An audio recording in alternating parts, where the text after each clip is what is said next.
रूस यूक्रेन के बीच महायुद्ध 14वें दिन भी जारी। रूस के हमले में यूक्रेन के कई शहरों में भारी तबाही। यूक्रेन की सेना की बख्तरबंद गाड़ियों पर रूस का हमला। रूस के अटैक हेलीकॉप्टर KA-52 ने ध्वस्त की यूक्रेन की सेना की बख्तरबंद गाड़ियां। विशेष सैन्य अभियान जारी। हर मौसम में कामयाब है रूस के ये अटैक हेलीकॉप्टर। यूक्रेन के कई शहरों में रूस की सेना की मौजूदगी। दोनों देशों के सैनिक आमने सामने बख्तरबंद गाड़ियों को बना रहे हैं निशाना। यूक्रेन पर भारी पड़ा रूस का BTR-82 मिलिट्री व्हीकल।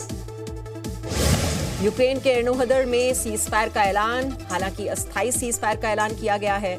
नागरिकों को निकालने के लिए सीज फायर। नागरिकों को ज़ेपोरिजिया लाया जाएगा। यूक्रेन की एंटी टैंक मिसाइल ने किया रूस के बख्तरबंद सैन्य वाहन को तबाह। ड्रोन तस्वीरों में दिखा यूक्रेन की सेना का अटैक। यूक्रेन को लेकर रूस का बड़ा दावा। रूसी रक्षा मंत्रालय को मिले सीक्रेट डॉक्यूमेंट। कहा खुफिया दस्तावेजों से साबित यूक्रेन ने पूर्वी यूक्रेन के डॉनबास इलाके में हमले की योजना बनाई। रिहायशी इलाकों में रूस की सेना के हमले जारी। रूस के टैंक ने आम नागरिकों को बनाया निशाना। कार पर टैंक से किया अटैक। कार में सवार 2 लोगों की मौत की खबर। यूक्रेन के शहरों में लगातार बढ़ रही है रूस की सेना की मौजूदगी। कीव के बाहरी इलाकों से लोगों को सुरक्षित बाहर निकालने की कवायद जारी। बुका, इरपिन, हॉस्टल समेत कई शहरों से लोगों को निकाला जा रहा है बाहर। यूक्रेन में रूस की सेना के स्पेशल ऑपरेशन जारी। लगातार उन शहरों में आगे बढ़ रही है रूस की सेना जहां यूक्रेन के नागरिकों का नियंत्रण बाकी। बम और मिसाइल हमलों की आवाजों के बीच उम्मीद की धुन। यूक्रेन की राजधानी कीव के मैदान स्क्वायर पर हुआ कॉन्सर्ट। यूक्रेन के राष्ट्रगान की धुन गूंजी। कड़े प्रतिबंधों के बीच रूस की चेतावनी। कहा पोलैंड का अमेरिकी एयरबेस के जरिए यूक्रेन को MiG-29 विमान देना खतरनाक साबित होगा। यूक्रेन के क्राइमिया से सटे बॉर्डर चेक पोस्ट खाली। अब यूक्रेन के दक्षिणी हिस्से की क्राइमिया से लगी सीमा पूरी तरह रूस के नियंत्रण में। सुमी के रिहायशी इलाकों पर रूस का हमला। रूस के हवाई हमले में 22 लोगों की मौत। 2 बच्चों समेत 5 लोगों की बचाई गई जान। सुमी में ड्रोन हमले में यूक्रेन ने रूसी तोप और रूसी गाड़ियों को किया तबाह। यूक्रेन की सेना ने वीडियो जारी किया। रूस की सेना को कीव में घुसने से रोकने के लिए यूक्रेन के सैनिकों ने खुद ही उड़ा दिया पुल।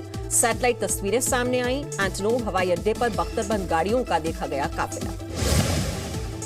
यूक्रेनी सैनिक ने दिखाया युद्ध में हुई तबाही का मंजर। तस्वीरों में दिखे जले हुए टैंक, सेना की गाड़ियां और हथियार। रूस के हमले में खार्किव के एक म्यूजियम को पहुंचा भारी नुकसान। म्यूजियम की खिड़की के शीशे टूटे। इमारत में भी नुकसान। यूक्रेन के इजियम शहर में एक अस्पताल को बनाया निशाना। अस्पताल का वीडियो इजियम शहर के उप मेयर ने सोशल मीडिया पर किया शेयर। ज़ाइटोमिर में यूक्रेन के सैन्य ठिकाने पर रॉकेट से हमला। रूस के रॉकेट हमले के बाद सैन्य ठिकाना हुआ तबाह। इरपिन में भीषण गोलीबारी। सड़कों पर हर तरफ दिखी गोलियां। इरपिन में फंसे लोगों को किया जा रहा है रेस्क्यू। कीव की तरफ बढ़ रही है रूस की सेना। रूस की सेना को रोकने के लिए इरपिन में सड़कों को टैंक और ट्रकों से किया बंद। यूक्रेन से जारी युद्ध के बीच रूस का बड़ा दावा। अब तक 900 से ज्यादा यूक्रेनी टैंक, बख्तरबंद गाड़ियां और 84 ड्रोन किए तबाह। यूक्रेन के सेवेरोडोनेस्क में रूस की तरफ से गोलीबारी। हमले में 10 लोगों की मौत। रूस यूक्रेन युद्ध के बीच यूक्रेन की मीडिया का बड़ा दावा। दावे के मुताबिक रूस ने अब तक यूक्रेन के 61 अस्पतालों को बनाया निशाना। इरपिन से पलायन की दर्दनाक तस्वीरें सामने आई। बुजुर्गों और बीमार लोगों को स्ट्रेचर से ले जाया जा रहा है। इरपिन के पुल ध्वस्त होने की वजह से लोगों को अस्थायी पुल की मदद से शहर से बाहर निकाला जा रहा है। जंग से बदतर हुए यूक्रेन के हालात। खाने पीने के संकट ने बढ़ाई मुश्किलें। कीव में जरूरी सामान की दुकानों पर लगी लंबी कतारें। यूक्रेन से अब तक 20 लाख से ज्यादा लोग बेघर। भारी संख्या में लोग कर रहे हैं पलायन। खार्किव में हर तरफ तबाही के निशान। रूस से अगले दौर की बातचीत की तैयारी कर रहा है यूक्रेन। ज़ेलेंस्की ने कहा देश में शांति बहाल करने के लिए रूस से अगली बातचीत। ज़ेलेंस्की ने किया अमेरिका का शुक्रिया। जो बाइडेन ने रूस के तेल और गैस के आयात पर बैन लगाया। रूस पर कड़े प्रतिबंध लगाने के फैसले पर दिया ज़ेलेंस्की ने धन्यवाद। यूक्रेन के राष्ट्रपति ज़ेलेंस्की ने की नो फ्लाइंग जोन की मांग। कहा मानवीय संकट से बचने के लिए जरूरी नो फ्लाइंग जोन को लेकर पुतिन पहले ही दे चुके हैं चेतावनी। चीन ने रूस और यूक्रेन के बीच छिड़ी जंग को लेकर नेटो को बताया जिम्मेदार, कहा नेटो ने दोनों देशों को जंग तक धकेला। अमेरिकी विदेश मंत्री विक्टोरिया का बड़ा बयान, यूक्रेन में बायोलॉजिकल रिसर्च सेंटर मौजूद, रिसर्च सेंटर पर रूस के कब्जे का डर।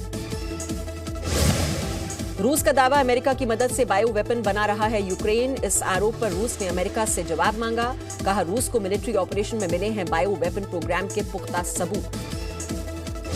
यूक्रेनी राष्ट्रपति जेलेंस्की की नेटो से नाराजगी बढ़ी। एक इंटरव्यू में जेलेंस्की ने कहा कि वो समझ गए कि नेटो हमें स्वीकारने को तैयार नहीं, कहा नेटो रूस से टकराने से डरता है। रूस यूक्रेन युद्ध के बीच ब्रिटेन का नया ऐलान, रूस के लिए बंद किया एयर स्पेस। नेटो के सेक्रेटरी जनरल का बड़ा बयान, कहा नेटो और यूक्रेन की ताकत को नजरअंदाज कर रहे हैं पुतिन। ब्रिटेन इस साल के अंत तक बंद कर देगा रूस से तेल का आयात, ब्रिटेन के ऊर्जा सचिव ने दी जानकारी। बड़ी तादाद में रोमानिया जा रहे यूक्रेन के शरणार्थी, नाव से रोमानिया जा रहे हैं सैकड़ों शरणार्थी, बड़ी संख्या में महिलाएं भी शामिल। लवीव रेलवे स्टेशन पर पलायन के लिए हजारों की तादाद में लोग पहुंचे, ट्रेन के लिए करना पड़ रहा है लंबा इंतजार। कीव में मेट्रो स्टेशन पर शरणार्थियों की भीड़, दर्जनों लोग मेट्रो स्टेशन में ले रहे हैं आसरा, यूक्रेन में लोगों में दहशत का माहौल। रूस यूक्रेन युद्ध के बीच मैकडॉनल्ड्स का बड़ा फैसला, कंपनी ने रूस में अपने सभी आउटलेट्स बंद करने का फैसला किया। स्टारबक्स ने भी रूस में अपना काम काज बंद करने का किया फैसला, स्टारबक्स भी रूस में सभी आउटलेट्स बंद करेगा। रूस यूक्रेन युद्ध के बीच soft drink company Coca Cola ने भी अपना काम बंद किया, युद्ध के विरोध में लिया यह फैसला। सॉफ्ट ड्रिंक कंपनी पेप्सिको ने भी रूस के खिलाफ लिया एक्शन, कोल्ड ड्रिंक की सेल पर लगाई रोक, फिलहाल डेयरी और बेबी फूड प्रोडक्ट्स पर नहीं लगाया प्रतिबंध। यूक्रेन पर रूसी सेना की एयर स्ट्राइक में 16 साल के खिलाड़ी आर्टियोम प्राइमेंको की मौत, प्राइमेंको के साथ उसके 2 भाइयों समेत पूरा परिवार मारा गया। कीव में फंसी रूसी कार्यकर्ता, कहा रूस की तुलना में यूक्रेन में ज्यादा सुरक्षित। एक कार्यक्रम में हिस्सा लेने कीव पहुंची थी ताटियाना लाजरेवा। बांग्लादेश के पीएम शेख हसीना ने पीएम मोदी को कहा धन्यवाद, 9 बांग्लादेशियों को यूक्रेन से निकालने पर शुक्रिया कहा। रूस यूक्रेन युद्ध के बीच पीएम मोदी ने नीदरलैंड्स के पीएम मार्क से फोन पर की बात, युद्ध के ताजा हालात को लेकर की चर्चा। Presenting B News app, available on Google Play and App Store. Download it now.